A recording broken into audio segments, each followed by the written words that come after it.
भोंदूबाबा अशोक खरात व त्यांचे पत्नीनं फसवणूक केल्याप्रकरणी सोलापूर पोलीस अधीक्षक यांच्याकडे तक्रार दाखल. कळमन तालुका उत्तर सोलापूर येथील शेतकरी राजाराम रामचंद्र बनसोडे यांनी छावा संघटनेचे ॲडव्होकेट योगेश नागनाथ पवार यांच्या मार्फत आज पोलीस अधीक्षक सोलापूर यांच्याकडे भोंदूबाबा अशोक खरात व त्यांची पत्नी व अन्य व्यक्तींविरुद्ध फौजदारी तक्रार दाखल केली आहे. सोलापूर पोलिसांनी या प्रकरणाची गांभीर्याने दखल घेऊन सर्व आरोपींवर तात्काळ कठोर कारवाई करावी, अन्यथा छावा संघटनेच्या वतीने मोठे आंदोलन उभारण्यात येईल असा इशारा छावाचे ॲडव्होकेट योगेश पवार यांनी दिलाय. याबाबत सविस्तर हकीकत अशी की तक्रारदार राजाराम बनसोडे हे गट क्रमांक 200/1 मधील 11 एकर 8 गुंठे शेत जमिनीचे मूळ मालक आहेत.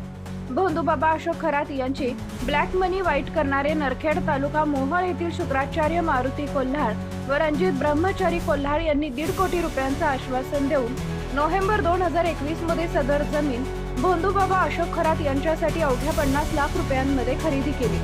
उर्वरित 1 कोटी रुपये सदरील जमीन अशोक खरात यांच्या नावावर झाल्यावर देतो असं सांगितलं, परंतु जमीन नावे झाल्यावरही अशोक खरात व कोल्हाळ यांनी पैसे देण्यास टाळाटाळ केली. मार्च 2024 मध्ये रणजित कोल्हाळ यांना ही जमीन अशोक कुमार एकनाथ खरात व कल्पना खरात यांना तब्बल 2,40,91,200 रुपयात विकली. खरेदी खतात शेतात 4 ते 5 वर्षाची 2,000 डाळिंबाची झाडं, बोरवेल, विहिरी, शेड व गोठा असल्याचा खोटा उल्लेख केला. प्रत्यक्षात जमिनीत कोणती फळबाग नाही व जमीन तक्रारदार मूळ मालकाच्याच ताब्यात आहे. त्या जमिनीचे शासकीय बाजार मूल्य 79 लाख असतानाही तिप्पट किमतीनं व्यवहार करून काळा पैसा पांढरा करण्याचा हा सुनियोजित कट असल्याचं तक्रारीत नमूद आहे. तसेच शक्तीपीठ महामार्गाच्या संपादनापोटी मिळणारे 8 ते 10 कोटी रुपये हडपण्यासाठी 2,000 डाळिंब दाखवून नियोजनबद्ध कट रचण्यात आल्याचंही तक्रारीत नमूद आहे. तसेच राजाराम बनसोडे यांनी पैशाची मागणी केली असता खरात व कोल्हाळ या आरोपींनी जीवे मारण्याची धमकी दिली व जादूटोणा करून संसार उद्ध्वस्त करण्याची भीती घातली. भोंदूबाबाची दहशत व राजकीय वरदहस्त यामुळे बनसोडे यांना तक्रार दिली नसल्याचं सांगितले. शेतकऱ्यांची फसवणूक केल्याप्रकरणी अशोक खरात, कल्पना खरात, शुक्राचार्य कोल्हाळ, रणजित कोल्हाळ, रविकिरण नगाने व गणेश मलपे याच्या विरुद्ध भारतीय दंडविधान कलम 420, 406, 467, 468, 471, 506, 120(ब), 34 तसेच महाराष्ट्र जादूटोणा प्रतिबंध अधिनियम कलम 3(1) अन्वये गुन्हा दाखल करण्यासाठी पोलिसात तक्रार दाखल. ॲडव्होकेट योगेश पवार, भोंदूबाबा अशोक खरात यांचे एजंट प्रत्येक सिटीमध्ये ग्रामीणमध्ये आहेत.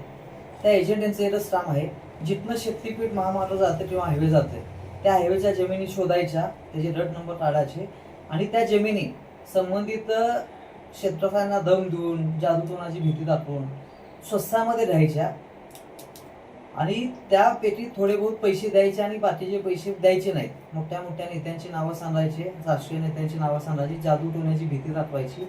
तसाच एक प्रकार सध्या आमचे जे बक्षराजे आहेत बनसोडे काका यांच्या बाबतीत असंच झालं. त्यांची जी जमीन होती त्या जमिनीचा 1.5 कोटीमध्ये व्यवहार होऊन सुद्धा त्यांना फक्त त्याच्यापैकी 50 लाख रुपये द्यायचे, अजून 1 कोटी ते द्यायचे. 1 कोटी जेव्हा त्यांना मारत होते एजंटना आणि त्या भोंदूबाबांना, तर तो एजंट आणि भोंदूबाबा यांना दम द्यायचा की तुमचा संसार मोडून टाकीन, तुमच्या जावयांना जीवन ठेवणार नाही, तुमचा कुटुंब उद्ध्वस्त करून टाकीन, त्यांना सापाची भीती दाखवायचा. तसंच हे भीती दाखवून सुद्धा त्यांचे पैसे ते देत नव्हते आणि पैसे देण्याचा तर विषय सोडाच, त्या भोंदूबाबा अशोक खरातनी शासनाची एवढी मोठी फसवणूक आहे. जी जमिनीमध्ये झाडच नाहीत, जे बाराईत नाही, बाराची बाराईत नाही, अशी बाराईत नसताना सुद्धा ती जमिनीमध्ये 2,000 झाडं आहेत असे दाखवून त्याची शासकीय किंमत 79 लाख असताना ती जमीन 2.5 कोटीमध्ये विकत घेऊन त्या माध्यमातून शासनाचे जे संपादनाचे जे पैसे येणार आहेत 8-10 कोटी शासनाकडून 8 ते 10 कोटी हडपण्याचा त्यांचा डाव होता. तसंच भोंदूबाबाचा जो 2 कोटीचा जो विषय, जे 2 नंबरचे कॅश आहे ते 2 नंबर कॅश 1 नंबर करण्यासाठी असे एजंट जे 20-25 जे शासकीय किंमत आहे त्याच्यापेक्षा थोडं जास्त भावाने जमीन विकत द्यायची, त्याचे संपादनाचे पैसे घ्यायचे आणि 2 नंबर पैसा 1 नंबर क्लास हे मोठे सिंडिकेट आहे. ह्याची चौकशी व्हावी. ईडी मध्ये जी गुन्हा नोंद आहे त्या ईडी मध्ये ह्या 2.5 कोटीचा जो व्यवहार आहे त्याची चौकशी व्हावी आणि आमचे जे बनसोडे काका आहेत त्यांचे 1 कोटी वापस द्यावे.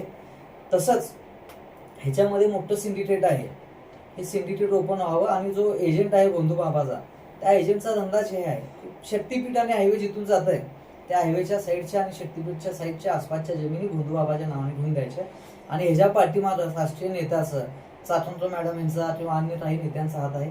त्याच्याशिवाय बंधू बाबा किंवा त्यांच्या एजंटना ह्या जमिनी कोणत्या जमिनी हायवेमध्ये जातात हे समजू शकत नाही. तर ह्याची चौकशी व्हावी.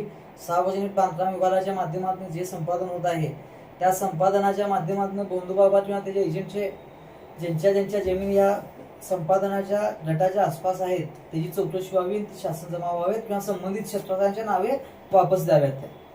आणि आत्ता आम्ही SP ऑफिसमध्ये जाऊन बंधू बाबा अशोक थरात विषयी आम्ही गुन्हा नोंदवण्यासाठी आम्ही निवेदन देऊन आलोय. त्याच्यामध्ये गुन्हा नोंदवावा ही आमची अपेक्षा आहे. तसंच SITच्या माध्यमातून सुद्धा ह्या विषयाची चौकशी व्हावी आणि आमचे जे बनसोडे काका आहेत, बनसोडे कुटुंब आहेत, त्यांना न्याय भेटावा आणि त्यांची त्रुटी वापस भेटावेत, अन्यथा त्यांची जमीन त्यांच्या नावे करण्यात यावी ही आमची मागणी आहे. बंधुप्रेम न्यूज चॅनलला लाईक, सबस्क्राईब व बेल आयकॉन दाबायला विसरू नका. धन्यवाद.